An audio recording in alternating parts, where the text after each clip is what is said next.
This is Talking Foreign Policy, a critical look at Canada's role abroad. And today we are talking about a recent Globe and Mail editorial titled Haiti Agony Requires Action from Canada. The piece argues, obviously, for Canada's further involvement in Haiti, but it states, interestingly, that the US and France have a quote, history of colonialism, occupation, and debt exploitation, and thus they should not be front and center. The editorial even criticizes, correctly, the United Nations' recent history in Haiti. Obviously, this Globe editorial ignores Canada's role in the 2004 coup, Canada's role in the appointment of Michel Martelly as president, its support for Martelly's Tête Calais political party, not to mention Canada's ongoing role in the core group of foreign ambassadors that largely direct Haitian affairs. To discuss the editorial and the situation in Haiti, we are joined by Haitian Canadian author and activist Jafrikayiti, Jean Saint-Vil. Um, First of all, thanks a lot for coming on Talking Foreign Policy. And could you give us a kind of a quick overview of the situation in terms of security, insecurity, maybe, and the political situation with the Transition Council and the recent replacement of Gary Conil as interim leader? Yes, well, thanks very much for having me, Eve, and thanks for the great work that you've been doing on Canadian foreign policy, covering also, but including Haiti. Now, the situation in Haiti has been unstable for quite a while. The Gary Coney, the last prime minister who was fired by the presidential council, was one major turning point because when he was appointed, there was an expectation that this is going to be someone who is, since he wasn't in the country, he's been working in the UN system for a number of years, um, and by him leading the transition, there was an expectation that it would create a sense that, okay, all of the political parties are going to have, an honest broker to organize elections. But very quickly, people realized that Gary Coney's connection with the PHTK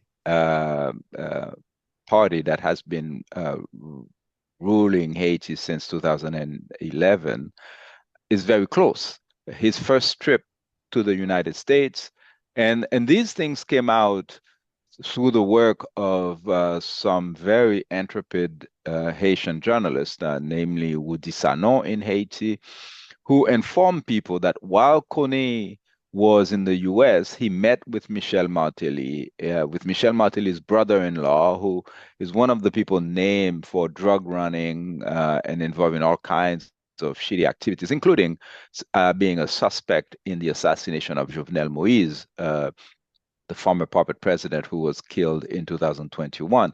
So it became clear to folks that Gary Coney was organizing himself so that there would be protection of the PHTK criminals who have been part of that government in the past decade, but also preparing for a comeback of the same. And in fact, one of the major scandals that happened while there was meetings in the UN is that and also, all of this is because of the work of journalists who went and searched for the information. It wasn't part, like, as a president or prime minister traveling, he's supposed to have a list of meetings, and people are supposed to know what head of state they're meeting, etc. And there were a lot of secret meetings happening. And one of them in New York was with the president of Dominican Republic. And of course, there's a very conflictual relationship between Haiti and Dominican Republic. The Dominican Republic is deporting Black Haitians in huge numbers on a regular basis and all of that. But that meeting, which took place, was secret. It wasn't something that the Presidential Council was informed of.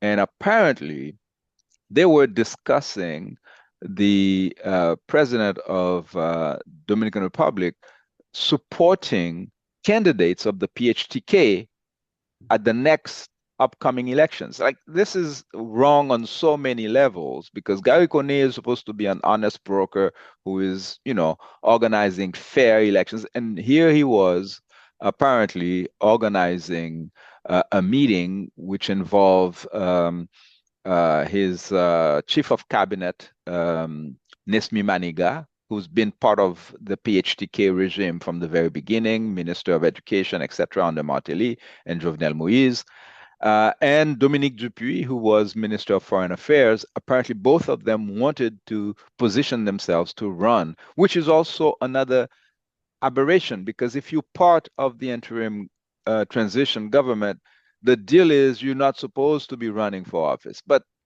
these guys know that, you make these promises, and by the time you get to the election time, a lot of things can change. And so when he was fired by the new head of the Presidential Council, Leslie Voltaire, who just came into that position as they had decided to have a rotational thing. And Leslie Voltaire was supposed to become coordinator or president of the council in third position. But this changed because meanwhile, there's a major scandal that broke that three of the presidential council, because there's a ridiculous thing that was organized in Jamaica, funded by Canada and the United States, where they decided instead of having a president and a prime minister, according to the Haitian constitution, they, they created a presidential council of 9 people, 7 of them having the right to vote and 2 observers. And all of these people are getting paid lots of money, have all kinds of privileges, etc. So it's a total waste of resources, but it's also folks who are coming from various political parties who are, fighting each other for so they don't work together, and it's not a surprise. But worse than that, some of them are folks of ill reputation, and so 3 of them were caught bribing the director of the Banque Nationale de Crédit, which is a government-owned major bank. And they were trying to influence who was going to become the head of the board of directors of BNC. And they offered this guy, who is currently the director, um, that they will keep him, they will manage, they will lobby to keep him in the position, and he had to pay 100 million. Anyway, I don't remember the number, but some ridiculous amount of money in order for them to do that. And so this is the scandal that caused members, among these 3, there were 2 of them who were to become president of the council. So one of them was supposed to follow the first one and take office in September. And instead of him, because he got caught in the scandal, then it's Leslie Voltaire, who is the representative of Famille Avalas, who instead of coming in third, came in second. And this made a major shift, because as soon as Voltaire came into office, not only did we see him making moves to get rid of the PHTK prime minister, Gary Coney, and the whole cabinet had to be replaced. But we also saw significantly that the police now is attacking the terrorist headquarters, or the so-called gangs. So to the point where Barbecue's second in command was killed just last week. Many of the other ones are on the run, which is completely different than what you had when Gary Coney was in power. And so that's one of the things that people pointed out. Say, well, how come Gary Coney was prime minister and his mission is to fight the terrorists? And when he was fired, okay, Barbecue and others went to the air saying that they're going to turn the country into, ashes if they fire the prime minister. Say, well, to me, if you needed an indication that indeed Gary Coney was part of the PHTK regime, like maintaining the status quo, this was the indication. And so uh, we are living very terrible times because not only do we have a large number of people who are displaced in the capital city, but also in the department of Artibonite, where they produce a lot of rice in Haiti. Um, but on top of that, you have some brazen actions that have taken place. Burning of hospitals, one of the rare hospitals in the capital, Hôpital Bernard Meuse, was actually burnt to ashes this week. And all of this is happening, and it's clearly identified that it's the group called Vive Ensemble, or transformation. They change their names every so many months, but it's the same gang of Jimmy Cherizier Barbecue that used to be called G9 that committed those crimes, and they committed these crimes of burning hospitals, schools, and in the downtown core after also committing massacres in several of the neighborhoods that are strongholds of Lavalas, whether it is Front National, Bel Air, Solino, and in one particular instance, this Mikanor, which is one of the terrorist leaders, um, uh, the numbers vary, but it's in the hundreds of people that he murdered in one spree uh, because he suspected that some people were involved in the death of his child. So a lot of these things are happening, causing the population to be very much focused on solving the crisis of insecurity as to be the priority.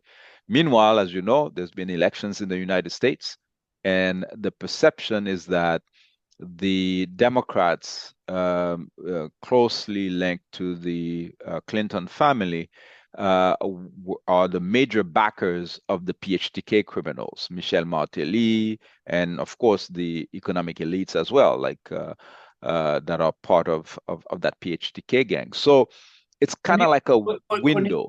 Cornel was kind of appointed prime minister under the first Martelly by Clinton. Is that not? Absolutely, absolutely. So he lasted 4 months, and there were conflicts between him and Martelly. And that's why some people actually thought that he was going to be neutral because they said, well, there was conflict between him and Martelly, but really people were miscalculating because this was long ago.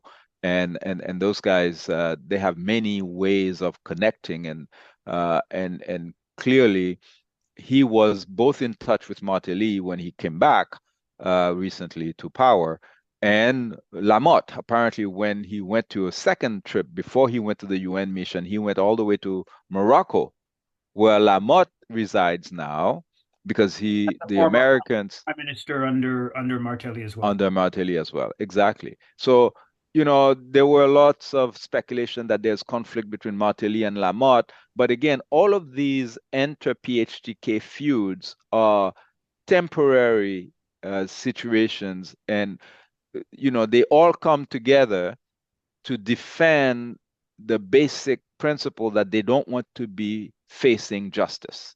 Because a lot of the insecurity that you see in Haiti in the past decade is linked to one thing: the effort to judge the thieves who stole the Petro-Caribe funds. And because most of that money was used under the PHTK regime between 2010, 2011, and currently, then it's an effort that you see every time. Like, so, for instance, the judiciary in Haiti, Jovenel Moise, the former puppet president who was killed in 2021, admitted that he was pressured by Martelly. He didn't specify Martelly, but by Martelly to appoint 50 corrupt judges. He said that he appointed 50 corrupt judges. And so the idea, it sounds ridiculous, but that's what they're counting on to say that, well, okay, the judicial system in Haiti is dysfunctional. Therefore, this justifies, for instance, that Michel Martelly is on the list of people confirmed to have financed the terrorists that they're calling gangs. You have the names of Gilbert Bidjo, of Sheriff Abdallah, Andre Aped. All of these people have been named, even. These are some of the elite, light-skinned elite of Haiti. Some of Yeah, so yeah, Gilbert Bidjo is actually for 25 years he was the representative of Israel in Haiti, the consul, and then he passed it on to his nephew.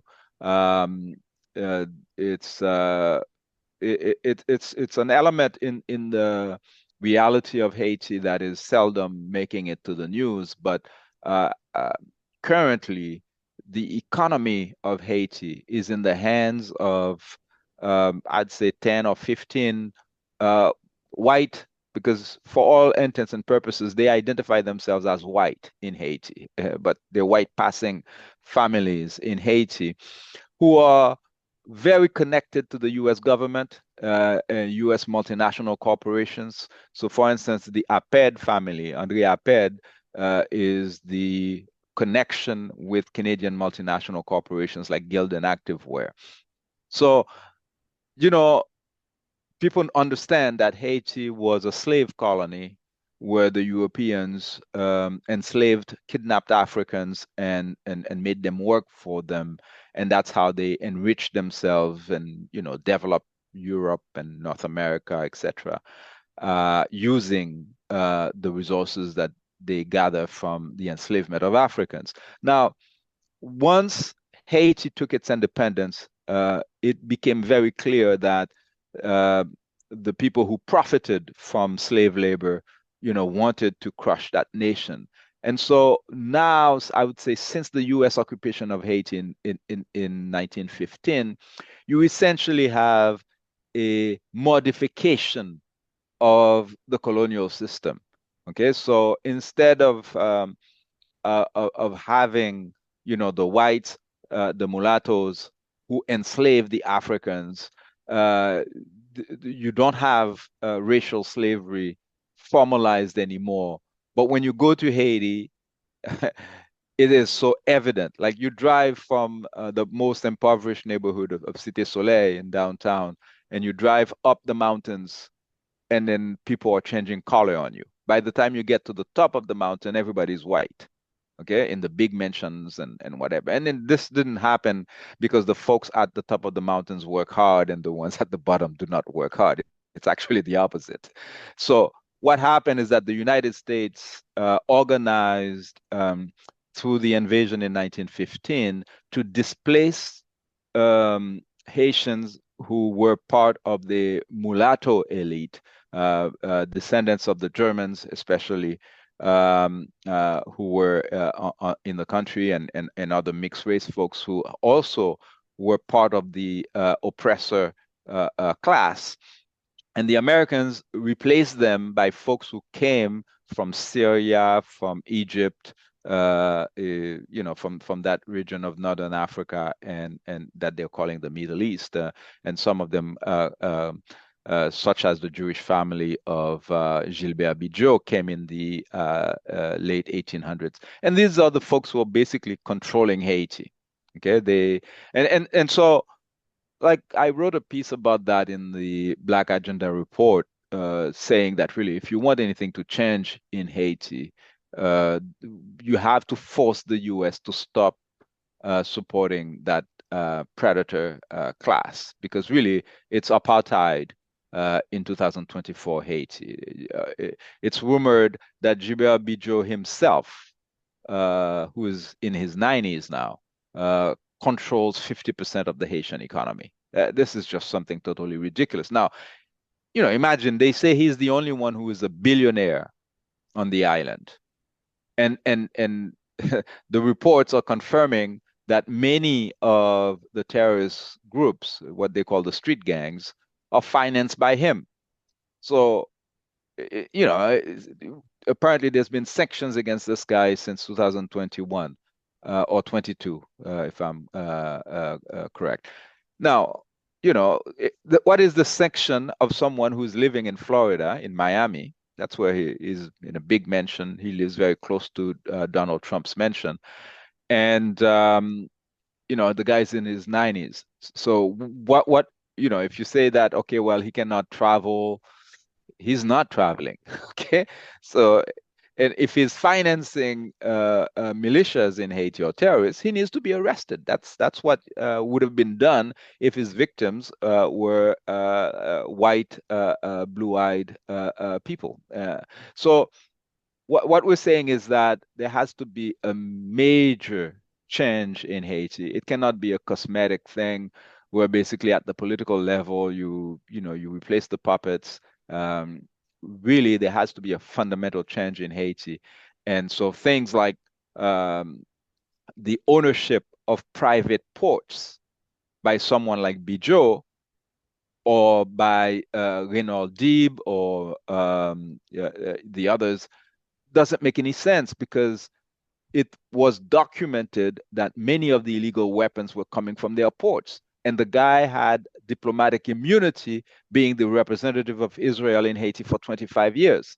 So again, unless you change that situation, and that multinational corporations in Canada, the United States, resign themselves to the idea that, okay, Haiti is a nation, and if I want to do business in Haiti, such as exploiting the mines, the gold mines of Haiti, I have to deal with a normal government instead of trying to destabilize the government and deal with whatever corrupt leader that we can impose, so that we can just go to Haiti and exploit the gold without doing any environmental remediation, etc. That's what they want to do. And all of the efforts that they're putting now is also connected to a push to adopt a new Haitian constitution. And there's been a lot of, speculation as to what is the actual agenda there. And one of the irritants of the Haitian uh, uh, law since the time of Dessalines is that there is, protection of the land in terms of ownership by non-Haitians. And you know, the, at a time when you have Donald Trump leading the United States and imposing tariffs, it's kind of ironic that people are screaming at the fact that Haitians, who are impoverished people, are trying to protect the land that they own. Because if you look in the Caribbean, like whether it is Jamaica, Barbados, etc., everybody's saying the same thing. It's like you have a whole bunch of black people who live in those countries, but they don't own the land. Most of the, beach front properties are owned by rich white people who are in North America or in Europe. You cannot, continue with a system like that, where instead of moving away from the colonial system, all we're trying to do is, to dress it up and maintain ownership. We see what's happening, whether it is in Guadeloupe and Martinique. Every now and again, the population is rising up against the Bekeys. The same situation is happening in Haiti. So with regards, you talk about like treating Haiti as a nation state, like proper sort of nation state relations. Clearly, this Globe and Mail editorial, and you'll see, I saw it today in the Miami Herald. You have James Foley, the former U.S. ambassador back in the time of the 2004 coup, calling for another U.S. invasion. You got a Council of Foreign Relations calling for invasion. Now, what the Canadian government and the American government have been pushing recently is Kenyan-led, in quotations, multinational security support mission, which Canada's been funding. Now, there is a real problem with insecurity, so that is a real concern.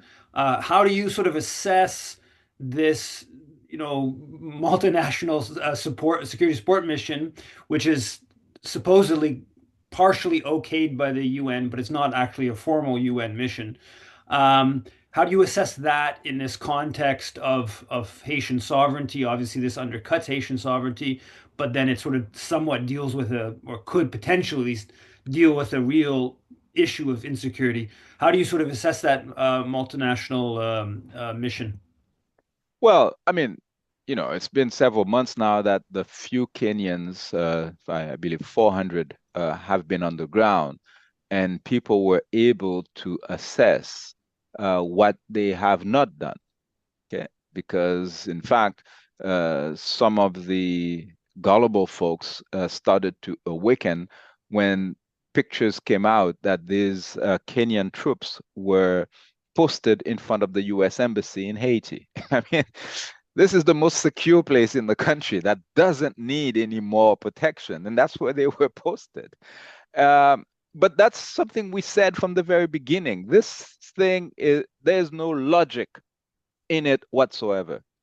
The Kenyans are reputed for being mercenaries, and they've used them on the African continent, as you know, as mercenaries. And they kicked them out of the Congo a few months ago just because they found that instead of fighting the so-called terrorists they were deployed against, they were in cahoots with them and endangering the lives of the Congolese. So, and on top of that, at the very same moment, you had uprisings in Kenya, the Gen Z movement, the young people who are fighting against austerity measures of the IMF, the World Bank, and the reputation that's documented by human rights organizations and the people of Kenya themselves, that the police there is brutal and they are targeting the youth, the politicized youth in Kenya and killing them. And now these are the very people you send to Haiti. So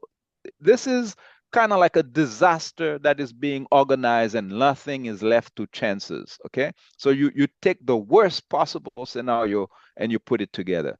On top of that, the United States and Canada kept, making all kinds of speeches about how they want to help Haiti and then they're mobilizing funds and they're all faking it. They know that. Okay. Because first of all, the main concern they have is that the mission that they organized in 2004 to consolidate the coup, okay, got so tarnished in terms of its reputation, okay. They don't want to send their own Canadian and American soldiers to Haiti and to have any kind of, disaster happening, like imagine, some white American dying in Haiti, that's a disaster. And so they go for the cheap. You get black mercenaries from Africa who don't speak Creole. Even if they spoke French, it would be irrelevant because the Haitian population is Creole speaking. Okay. But so like they created all of the elements to make sure it's a disaster. And then my speculation is that they want to find a way to cover the fact that for the past 20 years, Haiti had been under foreign and mainly US and Canadian occupation. And so this failure, this disaster that we are observing right now must be put squarely on the laps of the Canadian government, on the US government, both Republican and Democrats, and in Canada, liberals and conservative, because all of these governments have continued the same process of systematically dismantling the Haitian government. Because when people look at Haiti today and they say, well, clearly this is a failed state or it's dysfunctional, We don't see the police intervening to stop the terrorists when they're burning hospitals, etc. What they need to ask themselves is that when did this happen? Okay, 20 years ago, okay, February 28, 2004, there were 7,000 elected officials in Haiti. There was a police force. There was a president. There was a parliament. There was all of that. Were they angels? Were they perfect? Well, if you have those in Canada, they don't have them in Haiti. We don't have the perfect politicians. Maybe they are all in Canada. But they were duly elected, and the people could call them into account. What happened? There was a meeting here in Canada, the Ottawa Initiative on Haiti, January 31st, February 1st, 2003.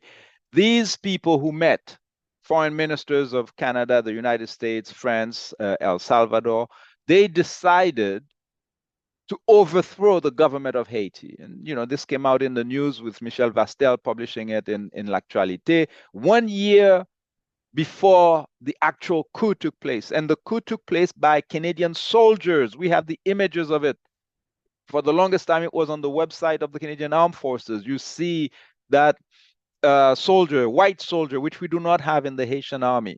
So anyway, he had his Canadian flag, at the airport, securing the airport, while the US soldiers entered the residence of the president, kidnapped him and his wife, and then they put him in exile in Africa, and they toppled the 7,000 elected officials. So you cannot go from a situation where you destroy the Haitian state, and then now you're acting like Pontius Pilate, you're surprised and you don't understand. And you mentioned the Globe and Mail. I must say I'm not at all surprised that you saw this op-ed come in the Globe and Mail. And by the way, I don't know if you've noticed, the same day, the same message is in the Miami Herald. Same message, but of course, instead of saying Canada should intervene, they say, Trump should intervene in Haiti. The same thing. And on the French side, okay, and, I'm glad you alerted me to this Globe and Mail thing, because on the Haitian community, it came in the form of a scream to call for help, signed by Franz Benjamin, who is a provincial liberal member of parliament, okay? Assemblée nationale, we say in French, right? And Starco, the folks from Maison d'Haïti, you could say the Haitian elite in Montreal. And their message is that Canada should come and help and save Haiti because there's a disaster there. It's like, and so I replied to them. They said, like, where have you been for the past 20 years? Because people in the Haitian community have been calling on these folks who are, Black members of parliament like Emmanuel Dubourg and Greg Fergus. I've spoken directly to Greg Fergus saying, listen, man, you're a Black man. You understand what's happening in Haiti. The Canadian government is part of a white supremacist agenda in Haiti. And you guys, as Black members of parliament, it's not your job to just, cover up the crime and pretend that's not what it is. And so by them, Franz Benjamin and Maison d'Haïti issuing this call, what they're giving as a pretense is that, well, Canada has been uninvolved and they're asking Canada to get involved. Okay. So this is totally disingenuous. Totally disingenuous. And these are Haitians. And so, like I said, I am not surprised that, Robert Rodberg and others are spewing all kinds of ridiculous stuff, and they don't respect Haitian sovereignty. They never did. They don't respect any African leadership anywhere on the planet. Period. Okay. This is a white supremacist agenda. But when you have Black Haitians supporting that and pretending, that they're naive, you cannot be naive 20 years after the fact. There was a time, as you know, I was ready to cut some slack to folks like Michael Jean or our brother there, the immortal writer, uh, Danny Laferrière. But now, 20 years later, what's happening in Haiti is a depopulation. Okay, we've never seen that scale of exile, of exodus from the country, and I have always speculated that, I've put it out there that because of what I've heard on Parliament Hill when we were going there. At the time, I was naive. I thought that maybe the Canadian government was not aware of what was happening in Haiti. They needed information, and we were informing them of the crimes that were happening in Haiti. And I remember this government official, high level government official, who told us, I asked them, you have complete control of Haiti. You guys, you took over, you overthrew the government of Aristide. Why don't you organize free and fair elections? And his reply to us, and of course that was off camera, was that, well, because this won't solve the problem. I said, well, why? They said, because Lavalas would win, the party of Aristide. So clearly, just like when the Americans see that there's an election in Nicaragua, they go and say ahead of time that the election is not good if Ortega wins. Okay.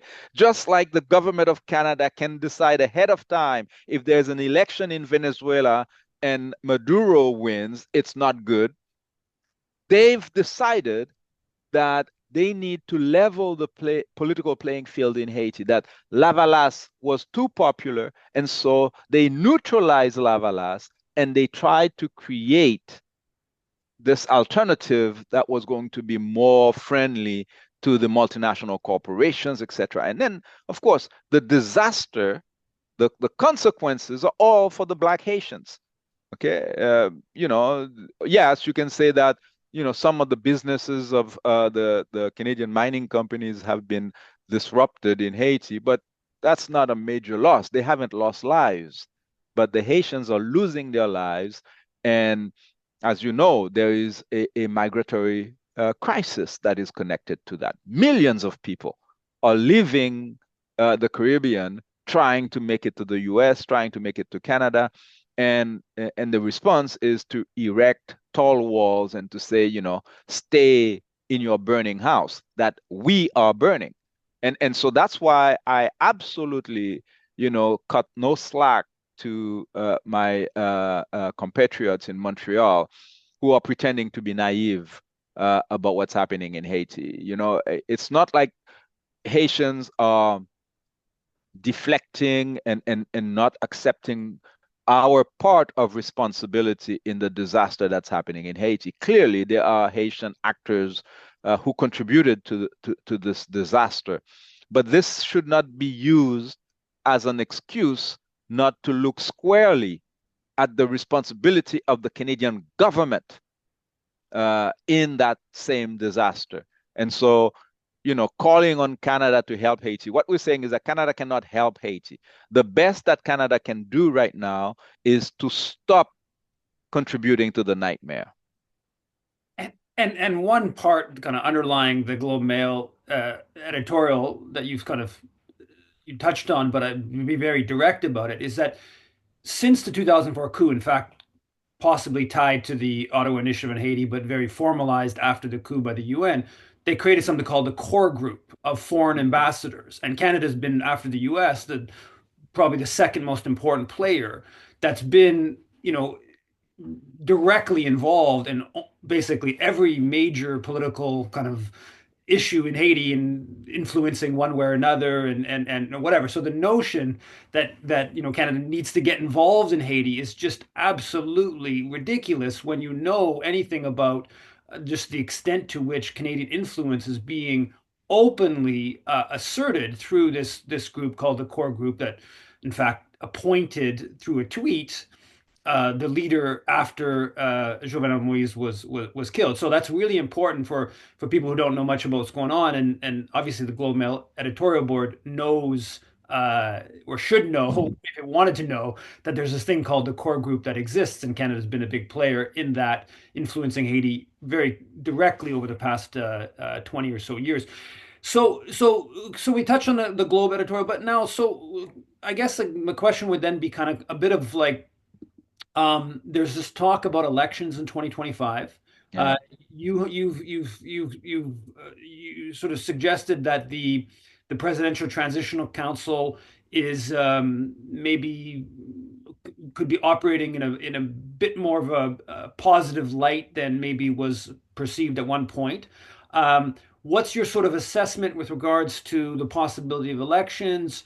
And I guess more the sort of broader, like, what needs to be done, to make the situation less dire than it is at the moment. Yeah. Honestly, there is a lot of concern right now. People don't have real solutions to propose, and neither do I. Um, because you know, the first situation to resolve is that of insecurity. And like I said, yes, in the last few weeks, we've seen that the police received, directives to attack um, the terrorist, and which wasn't happening before. Okay, Barbecue has had an arrest warrant. Jimmy Cherizier, nicknamed Barbecue, has had an arrest warrant on his name since I believe January 2020, and he wasn't at all arrested. The guy was doing Facebook Lives until very recently. So that's a good sign, but that's not enough for elections because there's a whole apparatus that needs to be mobilized for people to feel safe and to focus on choosing leaders. And of course, by the effort of the United States and Canada and the core group in general to dismantle Lavalas in the last 20 years, they've actually eroded confidence in the whole political class because the folks that they've put to compete with Lavalas, most of them have been discredited, and Lavalas itself has been weakened. Some people killed, others defected, corrupt, all of that has been happening. And so it's a society in need of healing. And the situation today reminds me very much of what happened after the earthquake in 2010. The Haitian population was saying, listen, leave us alone. Give us time to take care of ourselves. And we are not interested in elections now. Because right now, it's not clear that the conditions are in place for the Haitian people to choose its own leaders. Okay? Because the presence of the foreigners is suffocating. Like there's just, you can't get rid of these people. Everywhere you turn, just like you saw in the Globe and Mail, okay? Haitians are saying, get the hell out of our country. And they keep on saying, you need us, we're coming, okay? It doesn't matter in what language we say it.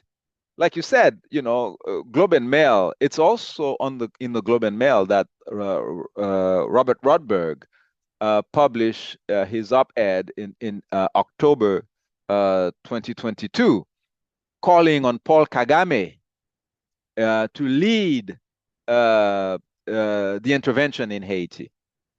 Like, I mean, that was my red flag. It's like, why is this white man in Toronto calling for Paul Kagame to lead an intervention in Haiti? What's going on here? And then that's when I started to understand this new strategy that they're using to have African mercenaries to lead imperialist invasions in various countries. And this is something they're testing in Haiti, but it's not Haiti that's the only target. Okay?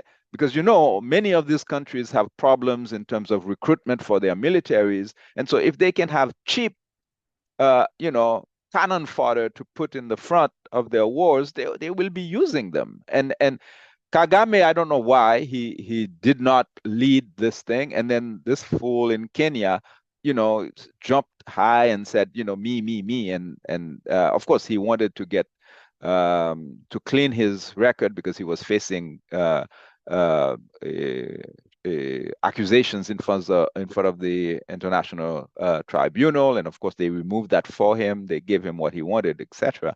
But what I mean is that this whole thing about organizing elections in Haiti, um, the electoral council that they establish, everybody's saying that they don't trust these people.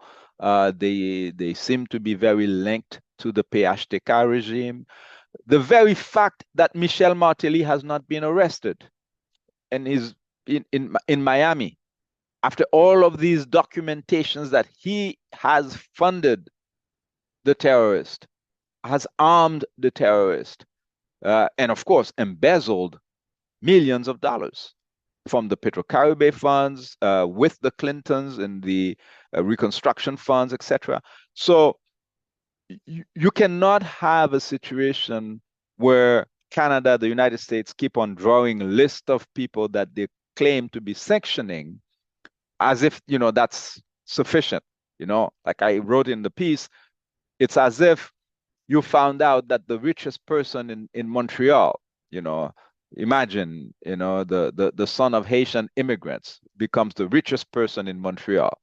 And then there's an investigation, and you find that this guy's been funding the Hells Angels, the Rock Machine, and all kinds of gangs in Montreal that are responsible for the murder of hundreds of Montrealers and other Canadians. Like, what would be the response, the appropriate response, of the state about someone like that?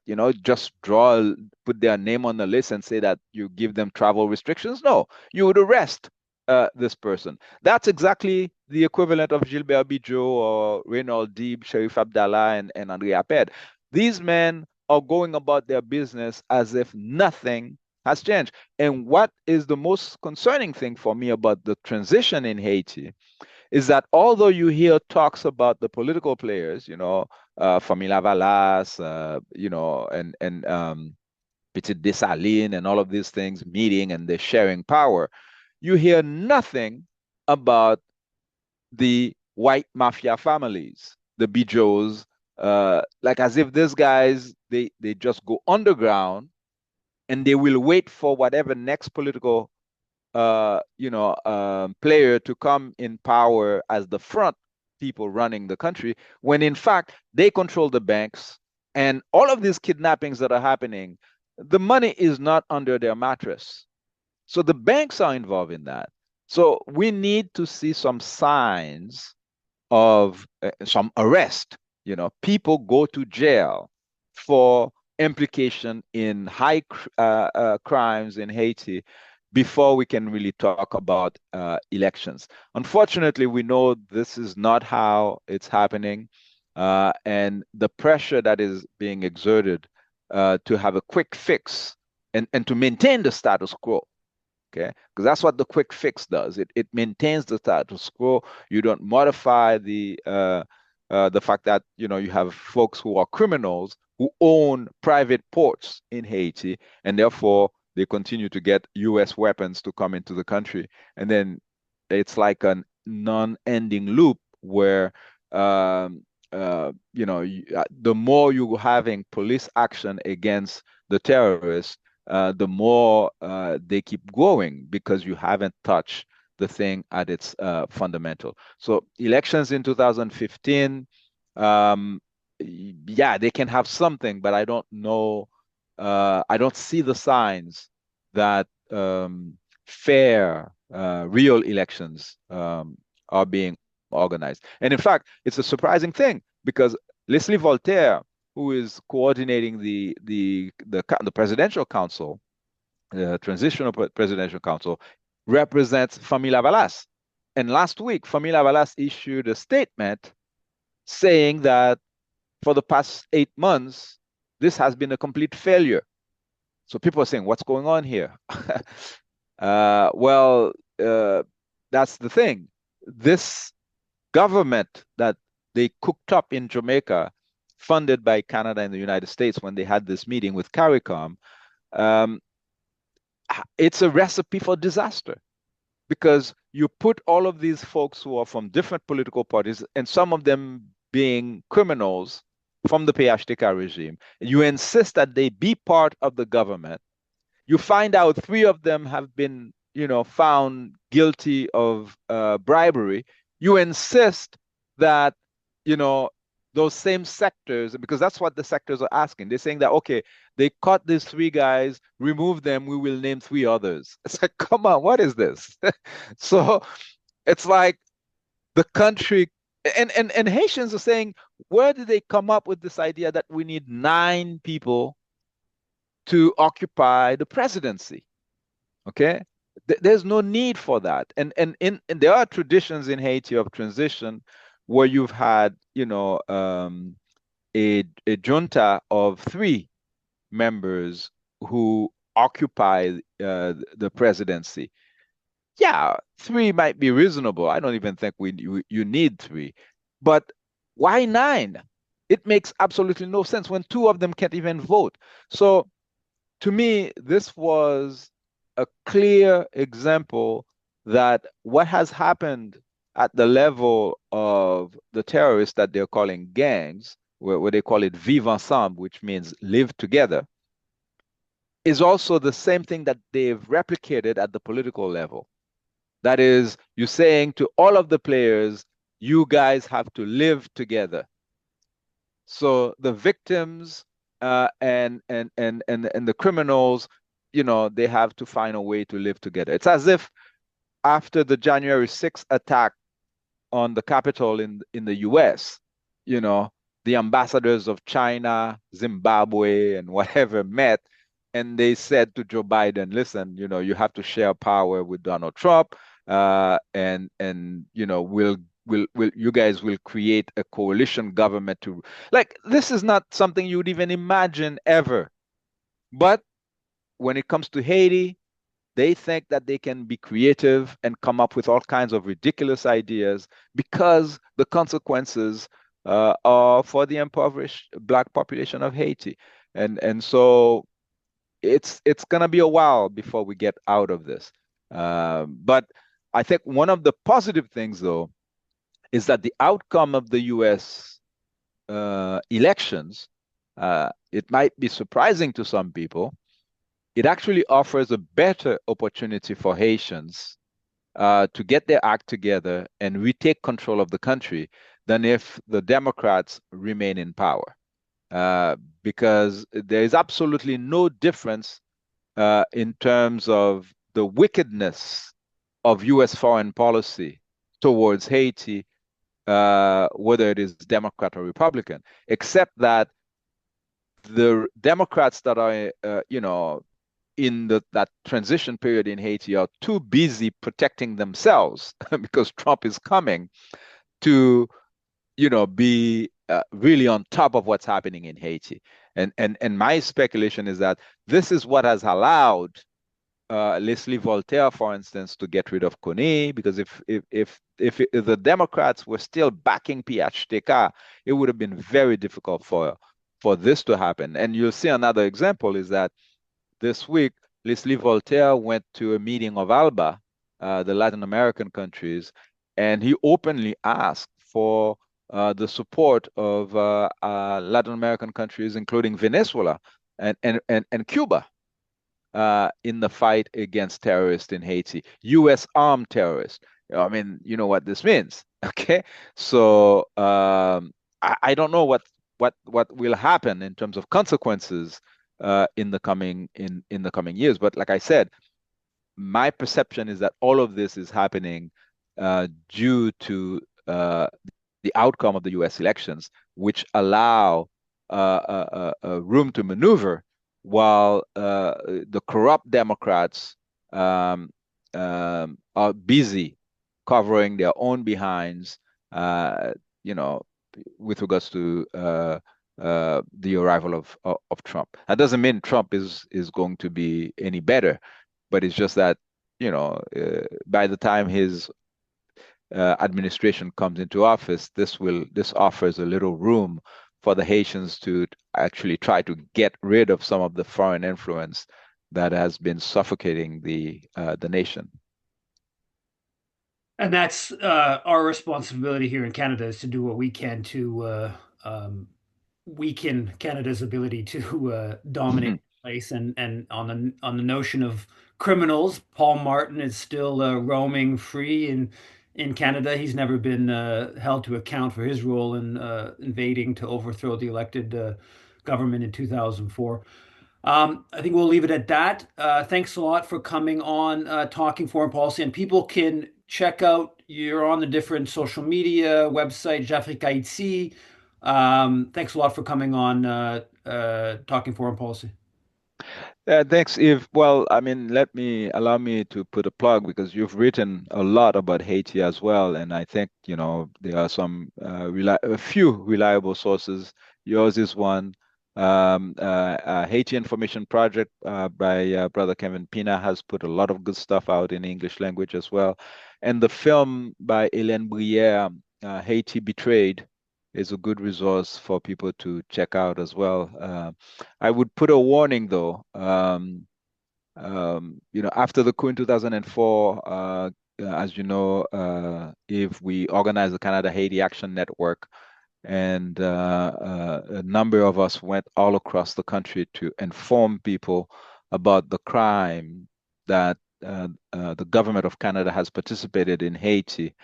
And unfortunately, in the last few years, the website that we created for Canada Haiti Action Network was taken over first by the Canadian government that took the name, and now what I consider to be infiltrators who are supporting a group of terrorists in Haiti, the Jimmy Cherizier barbecue group. So you go to the website. Now they call it the Haiti Information Project. They base it on no Canada Haiti information. I don't remember how they call this thing again. CHIP, Canada Haiti Information Project. They copied our comrades in California, but you'd go on that website, you'll see some of my articles. They even take the name Jafrikayiti and they put it in there. They put Canada, the CI, Came from. Canadian Foreign Policy Institute name. So you might get the impression it's still the same thing, but in reality, the new articles are completely different than what we were doing in the Canada Haiti Action Network. And so I just want to say that, otherwise, people might get confused because what they actually did is take one of my articles, they published it in the Orinoco Tribune, and then the part where I denounce Jimmy Cherizier barbecue as being part of the PHTK, they remove that sentence and they put, an advertisement for their propaganda video that they've created. So we're dealing with very disingenuous folks. And Orinoco Tribune, to their credit, when I alerted them to this, they actually, modified and put a note to say that this is not the original article, and Black Agenda Report and my own website had the article. So it's a very difficult world in which we live. Some people are saying, well, how come? Because Kim Ives and Haiti Liberté has a reputation as leftist progressives, etc. Well, just remind folks that when the FBI and the CIA were spying on Martin Luther King, it's his own cameraman who was with King all of these years, who actually was working for the CIA all this time. So that's all I can say. Thanks, brother. Thank you. Yes, thanks for coming on Talking Foreign Pulse. And again, people can check out Jafrikayiti website for more information and future Canadian Foreign Policy Institute YouTube channel will certainly have future interviews and discussions on the matter. Thanks a lot.